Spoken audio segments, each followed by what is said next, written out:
Pada saat ini saya akan menjelaskan tentang pandangan umum manajemen strategi. Ada beberapa penjelasan. Yang pertama, apa definisi manajemen strategi?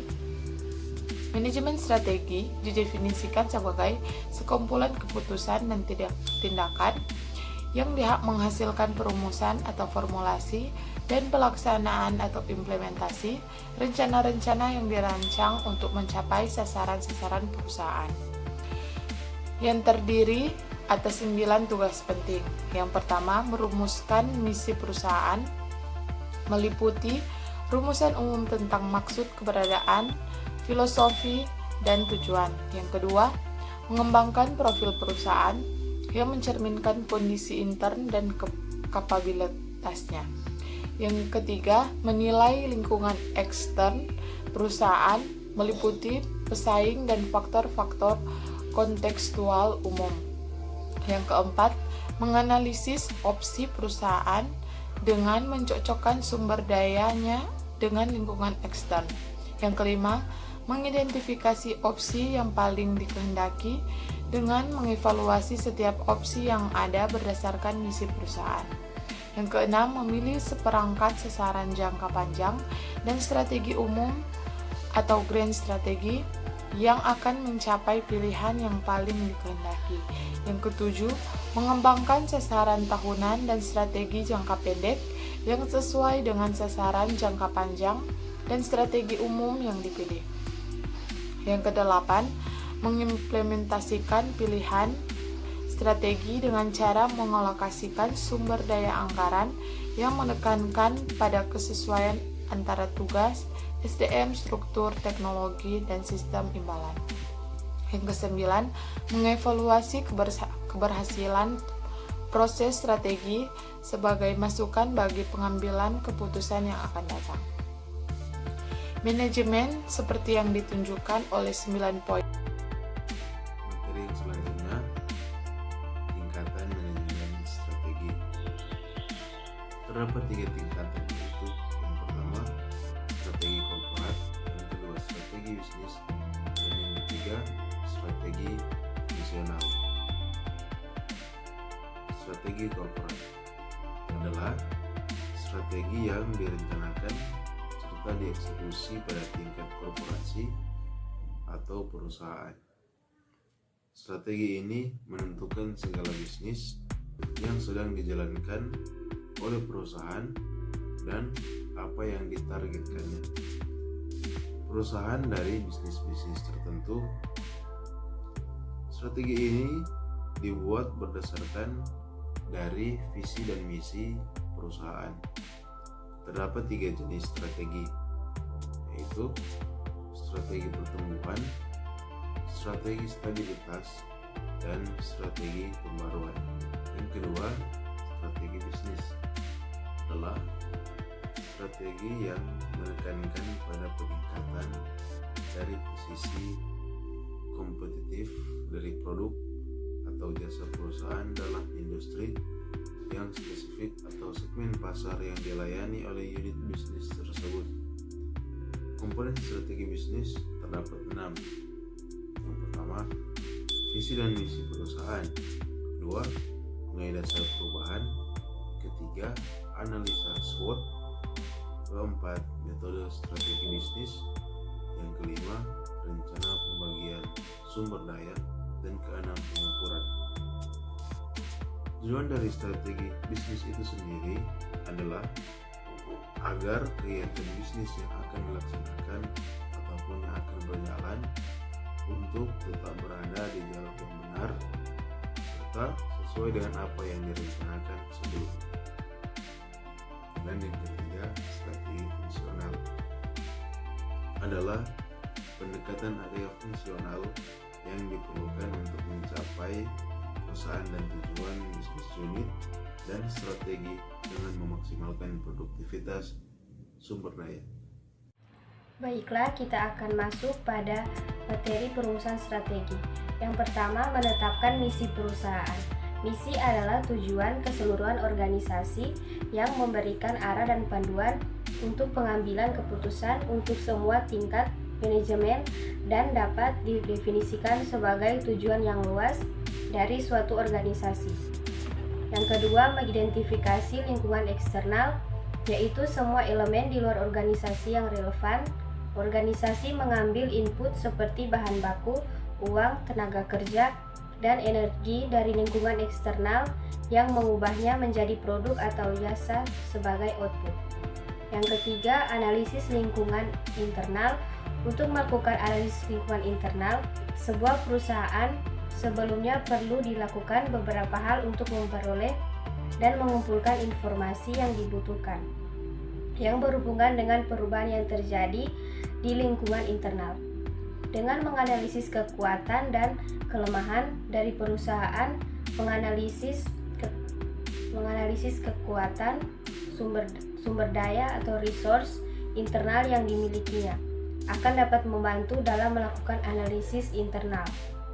Yang keempat, identifikasi saran jangka panjang dan strategi umum. Salah satu dari strategi ini dapat digunakan sebagai dasar untuk mencapai tujuan jangka panjang utama dari suatu perusahaan.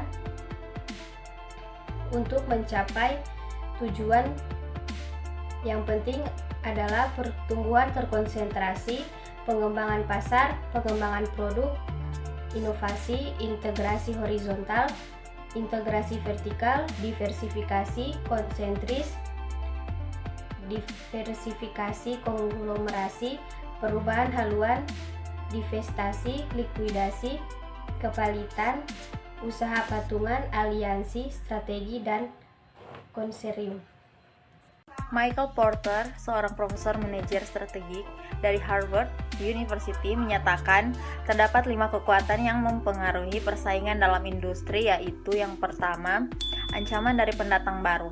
Pendatang baru dapat membahayakan perusahaan-perusahaan yang telah ada karena menghasilkan kapasitas produksi tambahan, di mana kapasitas tambahan ini akan menekan agar biaya bagi pembeli rendah, yang mengakibatkan turunnya penjualan dan laba bagi perusahaan yang ada dalam industri tersebut.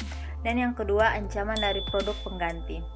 Apabila harga yang ditawarkan produk pengganti tersebut akan lebih murah atau rendah, dan mutu serta kemampuan kinerja produk pengganti tersebut sama atau melebihi dari produk sebelumnya. Dan yang ketiga, kekuatan tawar-menawar dari pemasok. Pemasok merupakan ancaman serius bagi perusahaan-perusahaan jika berintegrasi ke depan ke arah industri pembeli. Misalnya, produsen pakaian yang memilih untuk membuka toko pakaian sendiri, sehingga menjadi ancaman bagi toko pakaian yang lain, terutama bagi toko yang dulu membeli pakaian dari produsen tersebut. Dan yang keempat, kekuatan tawar-menawar dari pembeli, di mana pembeli lebih suka membeli produk dengan harga serendah mungkin. Hal ini mengakibatkan industri dapat memperoleh pengembalian atau laba serendah mungkin. Dan yang terakhir, persaingan kompetitif di antara anggota industri.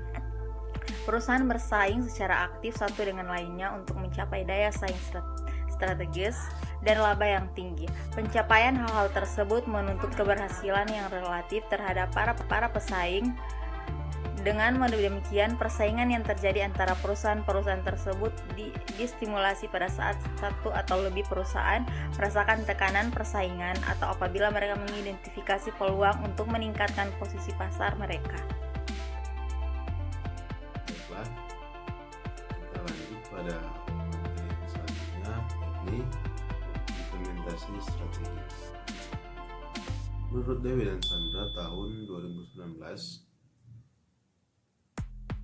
merupakan proses di mana manajemen berusaha mewujudkan berbagai strategi dan kebijakannya dalam tindakan melalui pengembangan program-program, rancangan anggaran, dan prosedur. Tahapan implementasi strategi menurut Phelan dan Hanger tahun 2004 terdiri dari 3 tahapan. Yang pertama, tahapan program. Yang kedua, penetapan anggaran. Dan yang ketiga, penerapan prosedur. Tujuan dari implementasi strategi adalah, jika dilihat dari definisinya, implementasi strategi mengacu pada proses pelaksanaan rencana dan strategi yang sudah dirumuskan. Tujuannya adalah mencapai tujuan jangka panjang perusahaan. Proses ini mengubah strategi yang sudah dirancang menjadi aksi dan tindakan nyata untuk mencapai tujuan. Faktor yang mempengaruhi keberhasilan implementasi strategi: yang pertama, budaya organisasi; yang kedua, struktur organisasi; yang ketiga, teknologi informasi; dan yang keempat, komunikasi. Nah, ini berikut adalah beberapa problem dalam implementasi strategi. Yang pertama, implementasi berjalan lebih lambat dibanding dengan perencanaan awalnya.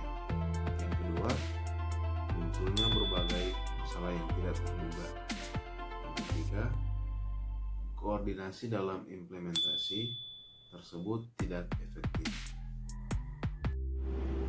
Saat ini kita masuk dalam analisis SWOT, di mana SWOT ini merupakan kepanjangan dari Strength, Weakness, Opportunities, dan Threats, di mana analisis ini juga mengatur tentang kelemahan, kekuatan, peluang, dan ancaman utama Anda ke dalam daftar yang terorganisir dan biasanya disajikan dalam bilah kisi-kisi yang sederhana. Yang pertama itu strength dan weakness, di mana ini berasal dari internal perusahaan Anda. Hal-hal ini dapat berubah dan dapat Anda kontrol, contohnya termasuk siapa yang ada di tim Anda, paten, properti, intelektual Anda, dan lokasi Anda. Yang kedua tentang opportunities dan threats, di mana hal ini berasal dari eksternal yang mempengaruhi bisnis atau hal-hal yang terjadi di luar perusahaan Anda, pasar yang lebih besar.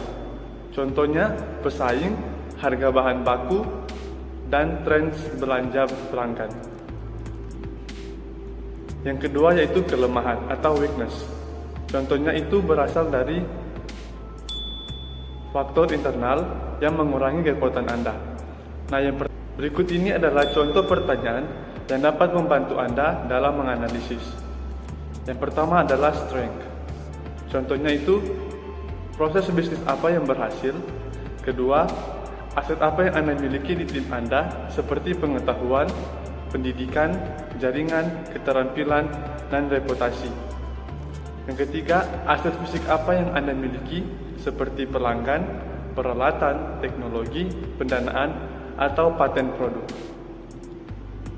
Yang kedua yaitu kelemahan atau weakness. Contohnya itu berasal dari faktor internal yang mengurangi kekuatan Anda. Nah, yang pertama itu adakah hal-hal yang diperlukan untuk membuat bisnis menjadi lebih kompetitif? Yang kedua, proses bisnis apa yang perlu diperbaiki? Ketiga, apakah ada aset berwujud yang dibutuhkan perusahaan Anda seperti pendanaan atau peralatan? Yang ketiga adalah peluang atau opportunities. Contoh pertanyaan seperti berikut, yaitu apakah market bisnis Anda berkembang dan apakah Anda tren yang mendorong orang untuk membeli lebih banyak dari apa yang Anda jual?